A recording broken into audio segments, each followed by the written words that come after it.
빅데이터 분석 기사 핵심 정리. 탐색적 데이터 분석 EDA입니다. 히스토그램, 카토그램, 버블 차트, 코로플레스 맵, 인포그래픽, 모자크 플롯에 대해서 말씀드리겠습니다. 이어 이에 연관된 기출문제도 풀어보겠습니다.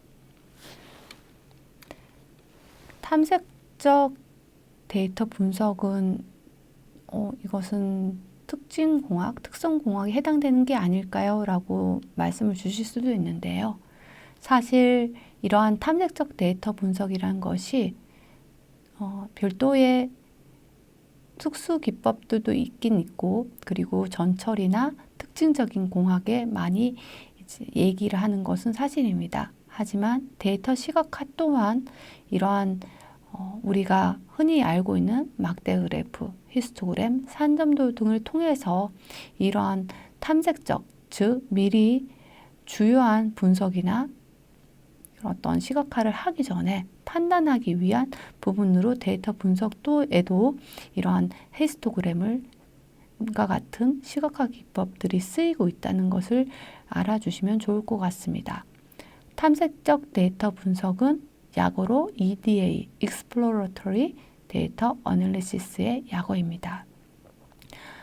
먼저 히스토그램에 대해서 말씀드리겠습니다.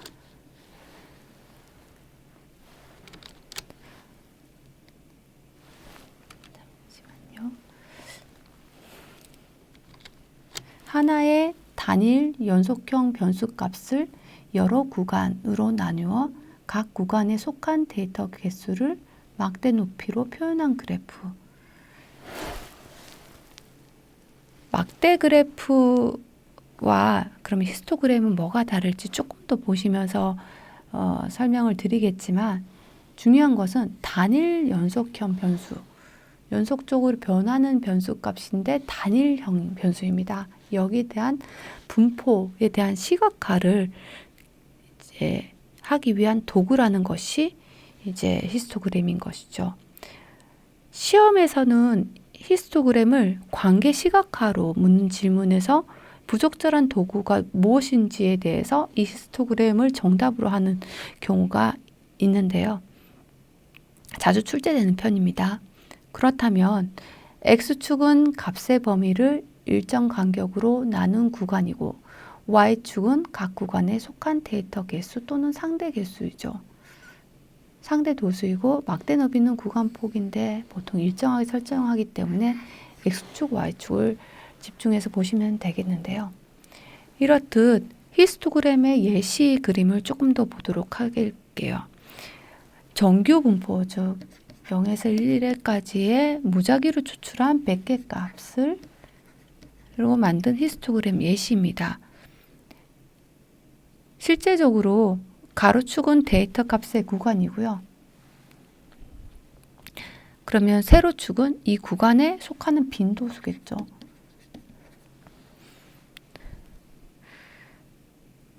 그래서 이를 통해서 데이터의 분포 형태, 즉 중심 경향이 있는지 치우쳐져 있는지, 지금 중심에 있는 경향으로 보이는데요. 산포나 치우침을 한눈에 파악하실 수가 있게 됩니다. 즉 분포 형태를 확인을 하며 중심의 경향을 대략적으로 어디에 몰리는지 산포, 이상치, 후보까지 확인할 수 있는 것이 히스토그램인데요. 그렇다면 막대 그래프는 어떨까요? 이 구간별 사이에 간격이 있었을까요? 없었을까요? 여러분들 한번 기억해 보실까요? 네, 이렇게 있었죠. 그러면 1월, 2월, 3월, 4월에 매출액, N사의 매출액이 이렇게 나왔습니다. 라고 했을 때, 이럴 때는 그 막대 그래프인 경우는 막대 사이의 간격도 있지만 연속적으로 변화하는, 물론 이거는 일시적인 관점에서 시점에서 측정을 한 건지라 이렇게 이동에 대한 어떤 패턴에 대한 부분을 보실 수가 있으신데요. 이런 경우는 우리가 그럼에도 불구하고 분류를 할 수 있기 때문에 범주형 변수라고 합니다.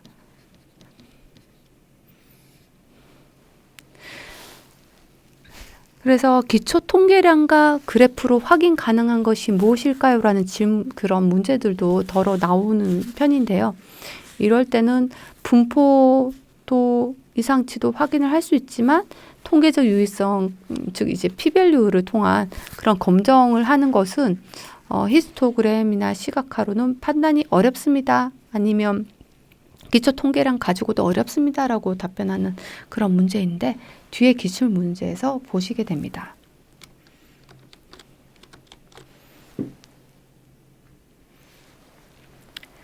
다음은 카토그램입니다.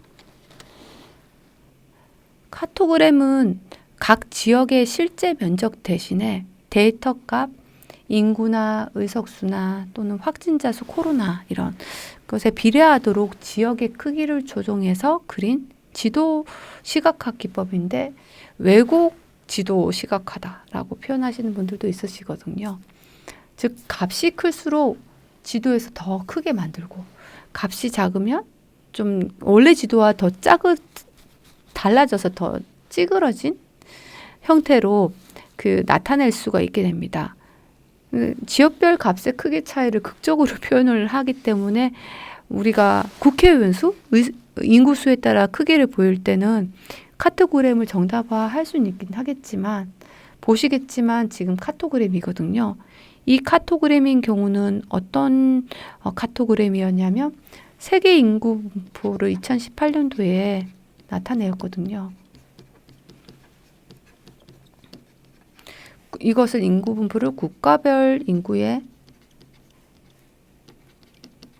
비례한 크기의 사각형들로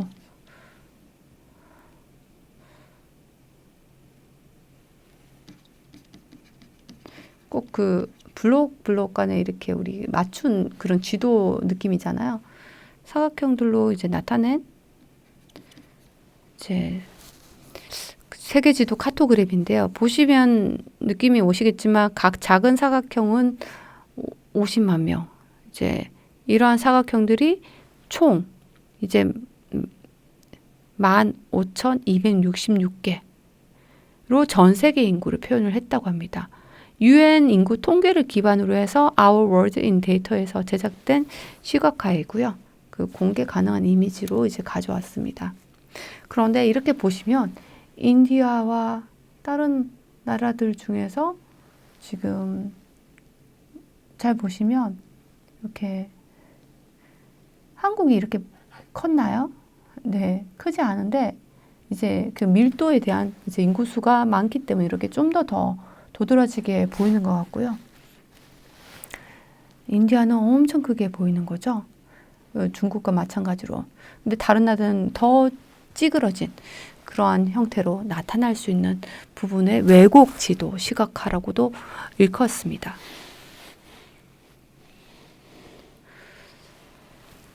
네, 다음으로 넘어가겠습니다.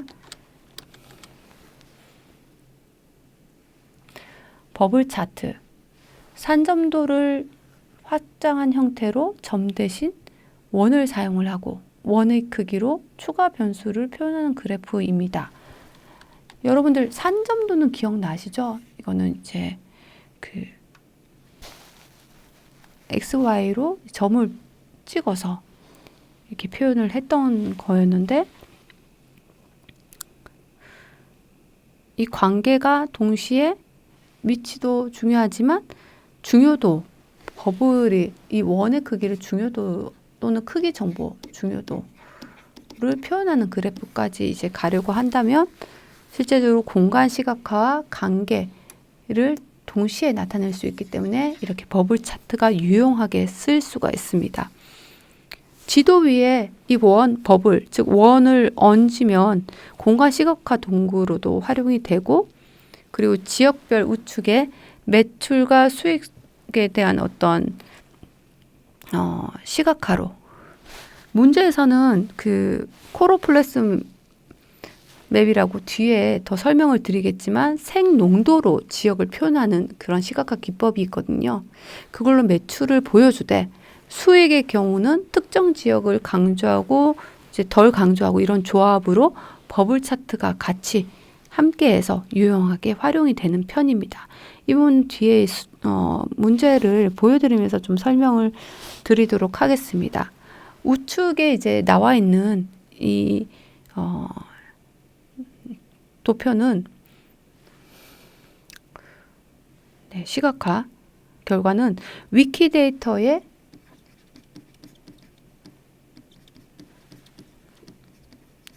임상시험 클리니컬 트라이얼 프로젝트 데이터를 기반으로 해서 기관별 임상시험 수행 건수를 버블 크기로 나타냈습니다. 이 버블 크기, 원 크기가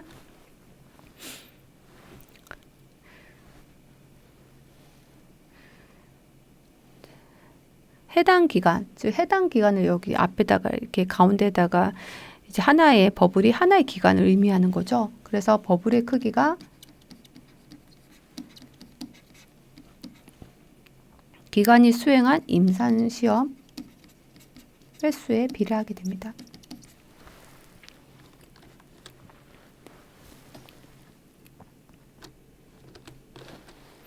탐색적 데이터 분석 EDA의 코로플레스 맵입니다. 코로플레스 맵이란 행정구역을 구간별 값 크기에 따라서 색 농도로 표현하는 지도를 의미를 하는데요. 각 구역의 지리적인 경계 면적은 실제 지도 그대로 유지하되 색상 범례의 각 구간과 색 농도, 진함과 옅음을 표현하는 부분으로 이렇게 레벨별대로 표시를 하는 그런 표현을 하는 기법으로 보시면 되겠습니다.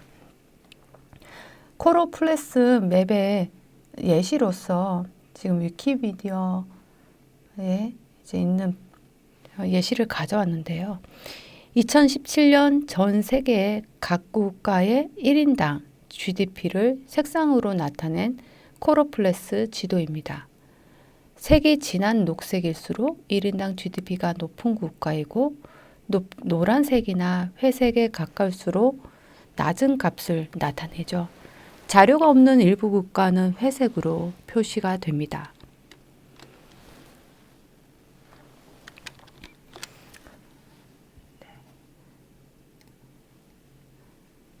지금 지역별 매출 실업률, 인구 밀도와 같이 지역 단위 연속형으로 이렇게 표현할 때에 이제 활용되는 대표적인 공간 시각화 도구로 보시면 될 것 같은데요.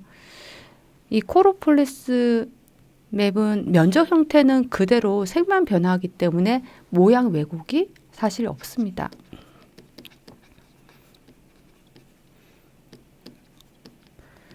하지만 이전에 보셨던 카토그램인 경우는 값에 따라 면적 자체를 변경해서 지도가 왜곡되는 그런 경향을 보이기 때문에 우리가 등치선도, 단계 구분도 코로플레스 맵, 어떤 버블 지도 위에 이제 버블 차트를 올리는 이러한 부분은 다 공간 시각화를 위한 도구라고 할 수 있겠지만요. 산점도는 보통 이제 단순한 산점도는 관계 시각화, 공간 시각화는 아닙니다라는 이런 질문들이 이제 문제들이 제출이 되곤 합니다. 모든 지역의 값이 있는 지표를 한눈에 비교하기 쉽겠죠.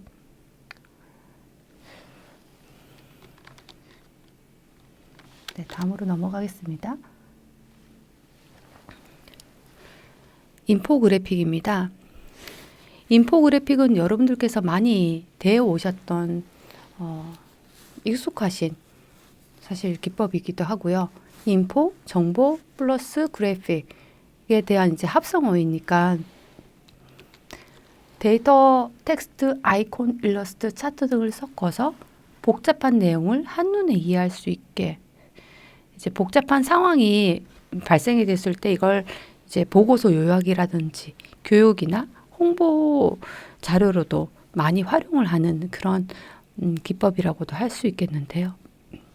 구성 요소로는 제목을 헤드라인을 잡고 그리고 숫자나 지표를 크게 배치를 하면서 개념을 직관적으로 이해하기 위한 아이콘이나 일러스트, 텍스트, 그래프 차트, 픽토그램까지 이렇게 활용을 하는 구성 요소를 가지고 있기 때문에 공유 배포에도 적합하고 짧은 시간에도 전달할 수 있지만 이렇게 정보와 그래픽에 대한 합성어지 않습니까? 여기서 그래픽이 좀 이제 너무 예쁘게 만들거나 아니면 정보가 이렇게 또 너무 많아서 혼란스럽게 되면 이 부분에 대한 이제 신뢰성을 얻기가 어렵게 되거든요. 그래서 여러분들께서 이제 밸런스 있게, 즉 균형 있게 정보를 전달하면서 이러한 어떤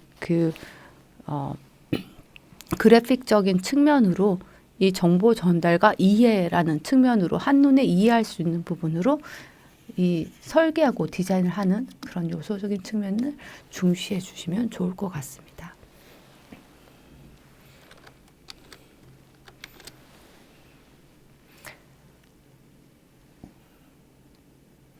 모자이크 플롯을 말씀드리겠습니다. 모자이크 플롯은 범주형 변수들 간의 관계를 직사각형 블록의 면적으로 가로 세로로 이렇게 분할해서 표현한 그런 그래프입니다. 범주형 변수들은 연속형으로 변하는 게 아니라 범주들, 즉 이제 어떤 성별에 따른 특정한 상품의 구매에 대한 선호도 또는 만족도 등을 조사를 할 때에 이렇게 쓸 수는 있겠죠. 그래서 전체가 하나의 큰 직사각형이라고 할 때 가로 세로로 쪼개진 작은 직사각형들로 이렇게 나뉘어진 부분으로 가로 폭의 세로 높이가 이렇게 곱해지면 해당 범주의 비율, 이 범주에 대한 비율을 알게 됩니다. 또는 빈도도 알게 되는 거겠죠. 그래서 면적이 클수록 해당 조합의 빈도가 많다는 의미를 뜻합니다. 그런데 이렇게 이제 가로 방향으로 우선 나누고 이제 그 다음에 이제 내부를 세로 방향으로, 여기는 이제 몇 년도에 대한 부분을 세로 방향으로 이제 하게끔 되어 있잖아요. 네. 그런데 이제 이럴 때 범주 간의 비율 차이도 전달을 하고 독립성인지 연관성이 있는지 또 감지를 할 수 있거든요. 하지만 이렇게 그 직관적인 교차 구조에 대해서, 즉 교차하는 그런 영역에 대해서 표현하는 것은 유리하지만 실제로 접하시는 분들은 좀 읽을 때 낯설실 수도 있고, 이렇게 블록들이 너무 잘게 쪼개지다 보면 복잡해 보입니다. 정확한 숫자보다는 패턴 경향을 좀 볼 때의 좀 용도에 가깝다고 해석을 할 수 있어서, 이 통계 데이터에 대한 이제 예를 들어 검정, 카이제곱 검정이나 이러한 통계 기법과 같이 이제 보조식으로 활용을 하는 그런 추세도 있긴 합니다.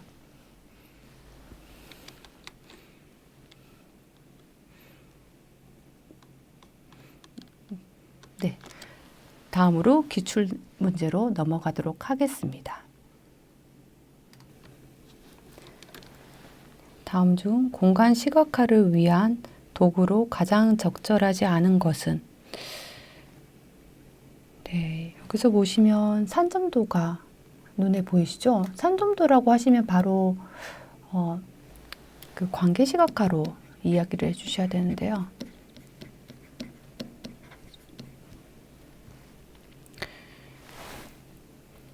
x, y축에 두 변수 값을 놓고 점을 찍는 그래프이니까 위치와는 관계가 없고 지도 맵도 아니고 키, 몸무게, 공부 시간, 점수 같은 관계를 볼 때에 사용하는 거기 때문에 이제 공간 시각화가 아닙니다. 이건 명확한 거죠. 그렇다면 다른 공간 시각화를 위한 도구로 이제 세부적인 특징이 어떤 게 있는지를 좀 더 말씀을 좀 나눠드리도록 할게요. 등치 선도는 지도 위에 이렇게 우리가 등운선처럼 같은 기압이라든지 같은 값을 지점을 선으로 연결을 합니다. 그렇게 되면 이렇게 맵이 있다고 하면 위치에 따라서 이 맵이 이제 이러한 기준값이 어떻게 변하는지를 보여주게 되는 거죠. 그리고 버블 차트는 이제 설명에서 말씀드린 바와 같이 지도를 깔고 지역 위치 등의 동그라미, 즉 원 크기로, 이제 원 크기가 중요합니다. 원 크기로 값을 표시를 하는 거죠. 지도 기반한 위치에다가 이제 공간 시각화로 이 중요도나 어떤 이제 크기를 값을 표현을 하는 것이니까 이제 활용을 할 수 있는 부분이고, 단계 구분도는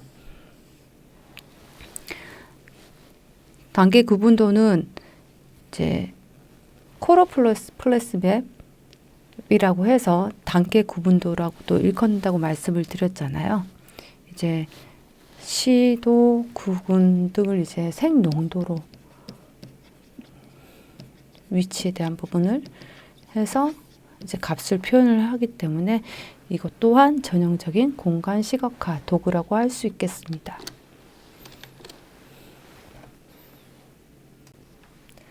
10회 다음 중 관계 시각화를 위한 도구로 가장 적절하지 않은 것은?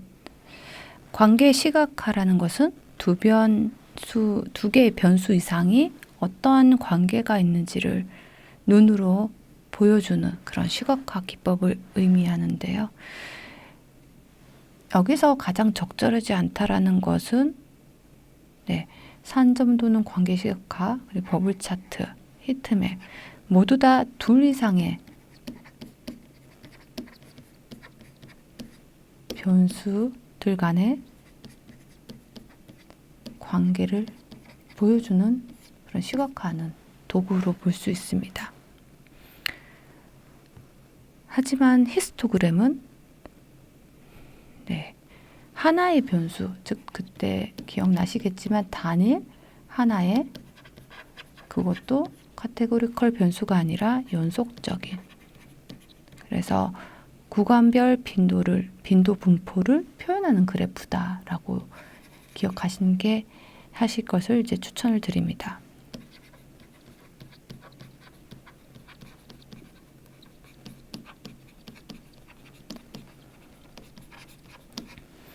즉 변수들 간의 관계를 나타내지는 못합니다. 따라서 정답은 1번이 되겠습니다.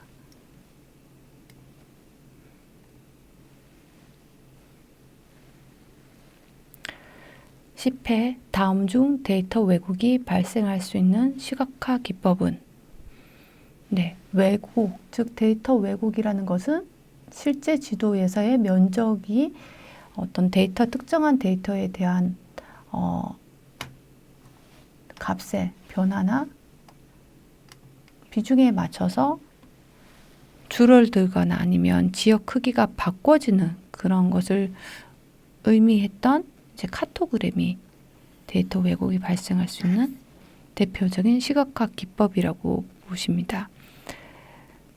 히트맵은 색 농도로 값 크기를 표현하지만 셀의 크기나 위치 자체는 바꾸지는 않습니다. 위치 자체는 변경하지 않습니다. 도수 분포도는 막대 높이로 빈도를 표현할 뿐이죠.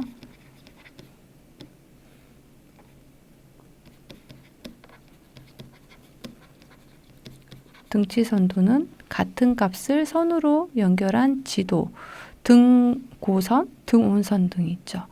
지도의 형태, 면적은 그대로 유지가 됩니다.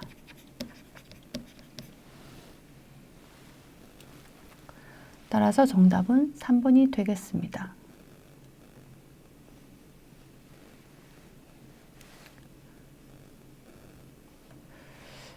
인포그래픽에 대한 설명으로 옳지 않은 것은? 인포그래픽의 핵심 목적은 무엇이었을까요? 앞서 말씀드렸던 정보 플러스 그래픽의 준말이 인포그래픽이었고,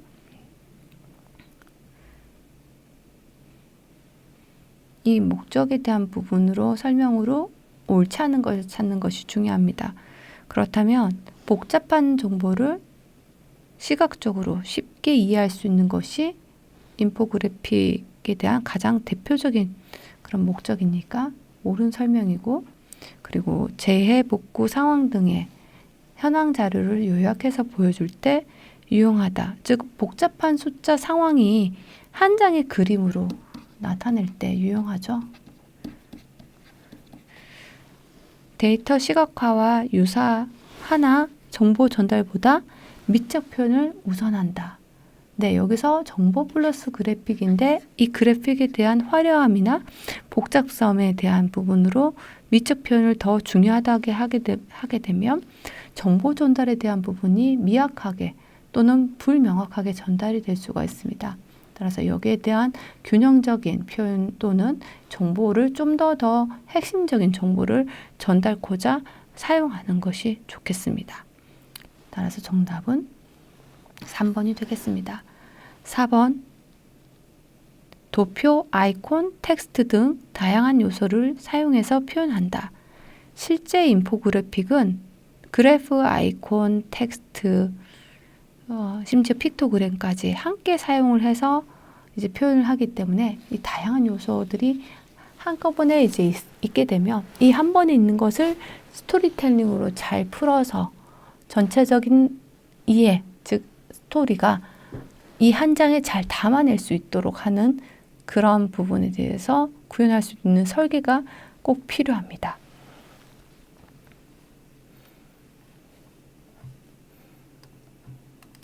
다음으로 넘어가겠습니다. 8회 국회의원 수로 시각화할 때 적절한 도구는 무엇일까요? 지역 면적이 아니라 지역구에 당선이 된 국회의원 수에 따라, 즉 의석수죠. 의석수에 따라 이 지역 면적이 시각화할 때 적용이 된다라는 것은 카토그램입니다. 의석수의 비례를 많이 하고 인구수에 비례해서 지도를 표현한다.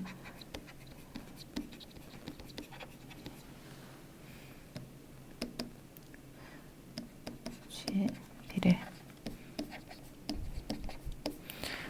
의석수가 많으면 크게 보여주고 싶고 의석수가 적으면 작게 보여주고 싶은 상황이 생길 때는, 이럴 때는 지역이 작더라도 더 크게 부풀어 보이게 표현을 할 수가 있는 것이 카토그램입니다.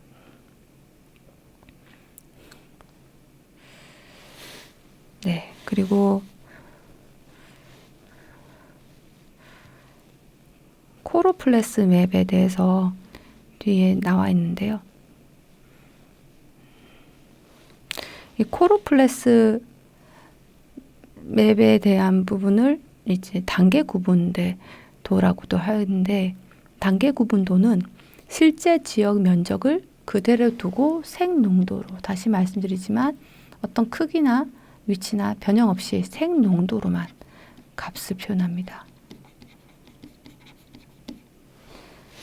그래서 면적이 넓은 지역인 경우는 값이 작아도 넓으니까 이 면적에 대한 편향을 좀 반영하는 경우가 없진 않지만, 그래도 실제 면적이나 이런 변경 없이 활용을 한다라고 보시면 될 것 같고요. 픽토그램은 아이콘이나 사람 그림을 계속 반복해서 표현하는 그런 형태였죠. 사람 수가 10명인데 이렇게 이렇게 뭔가 팔가 이렇게 사람을 표현을 하는, 반복적으로 이렇게 해서 10명 아니면 좀 100명을 쉽게 반복해서 수량을 표현하거나, 이제 지도 자체를 변형하진 않죠. 이렇게 되더라도 하이퍼볼릭 트리라는 것은 이걸 들어보신 분들도 있으실 것 같은데, 하이퍼볼릭, 우리가 그 폴더 구조화 할 때 하이퍼볼릭을 얘기를 할 때도 있는데요. 폴더에도 트리 구조가 나오잖아요. 그런 트리 구조처럼 계층 구조를 표현할 때 하이퍼볼릭 트리라고 합니다. 계층 구조 표현. 이 위에 그 질문과는 관계가 없죠. 따라서 정답은 1번이 되겠습니다. 8회 모자이크 플롯에 대한 설명으로 맞지 않는 것은, 모자이크 플롯의 개념을 보시면 이제 여러 범주형의 변수들에 대한 조합을, 범주형 변수이죠. 카테고리컬 베리어블, 네, 변수들 간의 조합을 이렇게 모자이크, 직사각형의 값들의 넓이, 가로, 세로로 표현하는 그래프입니다. 각 넓이는 이렇게 이 조합에 속한 빈도 또는 비율에 해당이 되는 거겠죠. 그렇다면 이 맞지 않는 것은 몇 번일까요? 네, 우선 1번을 보겠습니다. 변수에 속한 값의 분포를 시각적으로 표현한다. 각 칸의 넓이가 빈도 분포를 보여주니까 옳은 설명입니다. 두 번째, 2개 이상의 범주형 데이터의 상관관계를 나타낸다. 여러 범주형 변수 간의 관계를 보는 거니까 맞는 표현입니다. 3번, 열의 너비는 가로축에 표시된 관측지수에 비례한다. 가로 방향 폭은 해당 범주에 속한 전체 관측지수에 비례하니까 맞습니다. 그렇다면 4번은 어떤 게 달라졌을까요? 틀린 설명일까요? 히스토그램 안에 히스토그램이 있는 형식이다? 히스토그램을 겹쳐놓은 구조가 아니라 어떤 걸까요? 이렇게 범주 조합에 따라서 기억나시죠? 이렇게 우선 가로로 이제 구분을 했고, 그다음에 세로로 이렇게 가로로 다시 구분을 하는.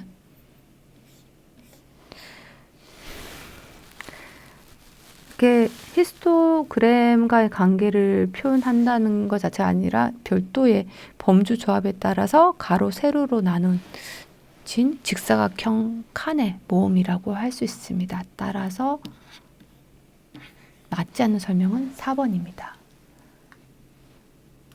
다음으로 넘어가겠습니다. 8회 다음 중 기초 통계량과 그래프로 확인할 수 없는 것을 고르시오. 여기는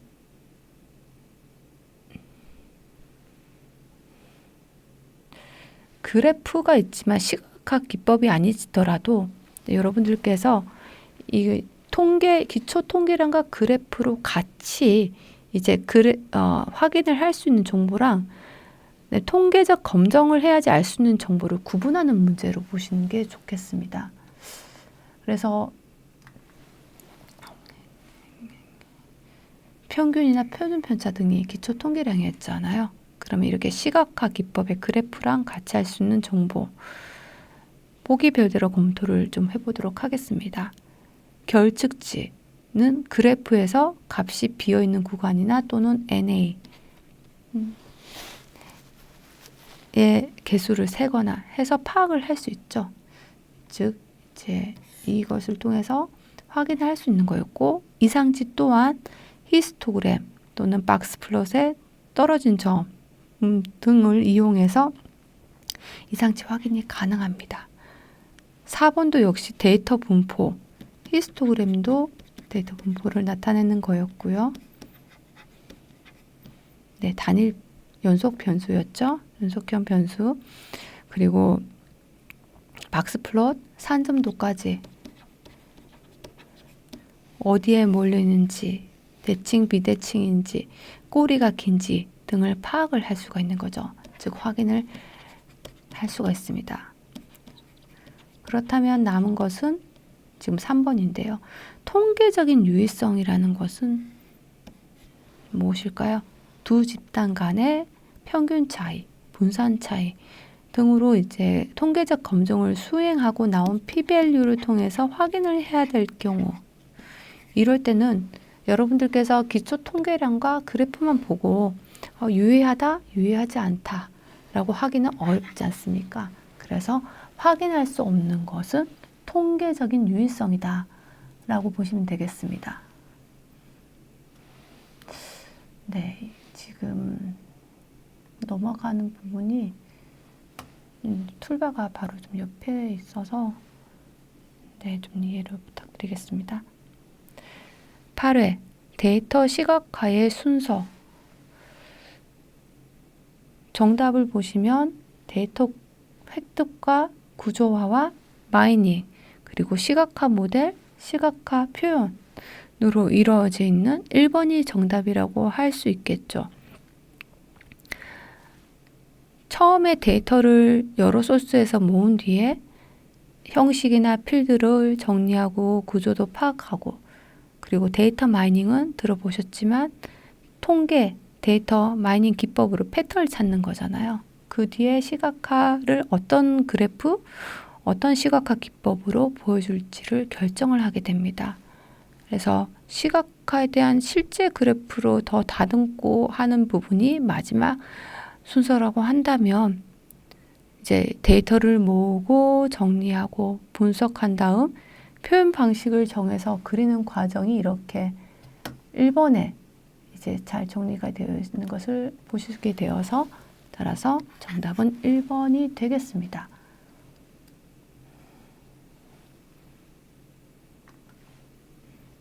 네, 다음은 넘어가겠습니다. 여기는 8회인데요.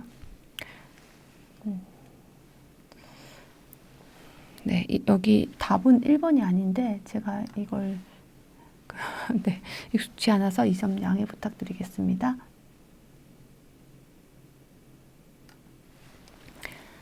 지역별 매출과 수익을 시각화하기에 가장 적절한 방법으로 짝지어진 것은?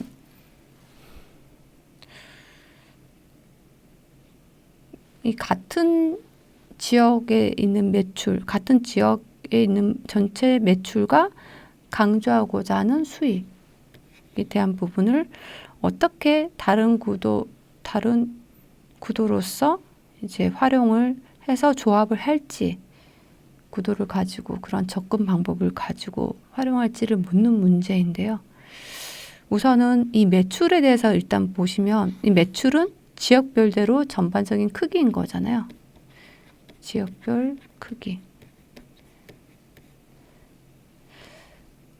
그리고 수익인 경우는 특정 지역의 수익이 높으면, 클 때, 크거나 아니면 작은 것을 강조하고 싶은 거죠.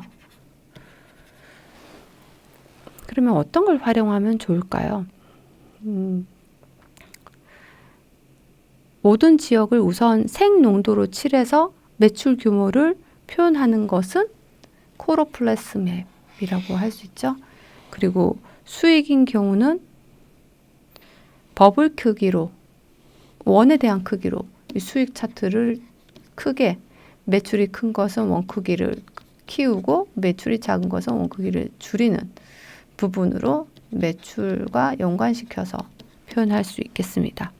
따라서 정답은 2번인데, 그렇다면 1번, 3번, 4번이 왜 안 되는지를 보시면 좋겠는데요.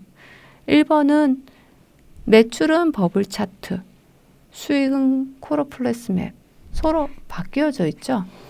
그리고 3번 매출은 카토그램, 수익은 버블 차트인데, 카토그램은 이제 앞서 말씀드린 데이터 왜곡, 즉 데이터에 따른 지도에 대한 면적에 대한 왜곡이 있을 수 있기 때문에 일반적인 매출 보고용 보당으로는 쓰지는 않습니다. 왜냐하면 복잡하거나 직관성이 떨어질 수 있거든요. 그리고 4번 매출은 등치선도에 대한, 등치선도라는 것은 그런데 보셔야 되시는 것이 연속적인 어떤 공간 변화를 의미합니다.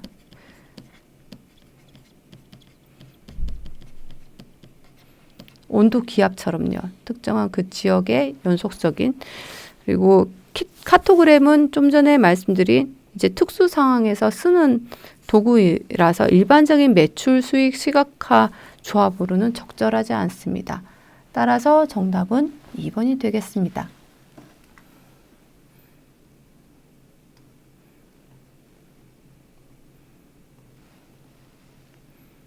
네. 5회 빅데이터 시각화 절차에 해당하지 않는 요소는 무엇일까요? 마지막 문제이네요. 정답은 무엇일까요? 그런데 이 부분은 여러분들께서 쉽게 보실 수 있는 것이 우리가 데이터를 획득을 하고 분석을 분류해서 필터링이나 마이닝을 통해서 그 분석한 뒤에 이제 표현을 하는 것까지 상호작용을 하더라도 그 문구가 사실 맞지 않는 문구가 보이는 게 4번의 지시라는 거는 사실 의미가 그 시각화 절차 중 어디에도 대응되지 않는 것을 보실 수 있잖아요. 그래서 정답은 4번이 되겠습니다. 흔히 그 말씀하시는 부분 중에서 벤 프라이 시각화 7단계가 있는데 이걸 잠깐 언급하고 이제 마치도록 하겠습니다. 좀 전에 말씀드린 획득, acquire, 그 다음에 이번에 분석, 분류한다. 구조도 파악하고 정리를 전체적으로 형식도 정리하고 카테고리별로 정리도 할 수 있겠죠. 그리고 필터와 마이닝. 필터는 관심 있는 것만 남기고 마이닝은 패턴을 찾는 건데 통계 마이닝 기법으로. 물론 AI 분석도 가능하겠죠. 그래서 이제 지금은 이전에 이런 7단계가 있다는 걸 말씀을 드리는 겁니다. 그리고 시각적인 형태를 이제 결정하는 부분과 정제, 표현을 다듬는다. 그리고 마지막에는 이렇게 상호작용이라고 이 시각화에 대한 부분을 좀 더 효과성 있게 전달을 하기 위한 그런 사용 조작 기능, 사용자를 위한 그런 인터랙티브한 그 기법 아니면 기술을 응용을 해서 지원을 해주는 그런 시각화 절차적인 부분을 명시를 해주는 단계입니다. 참고하시면 되겠습니다.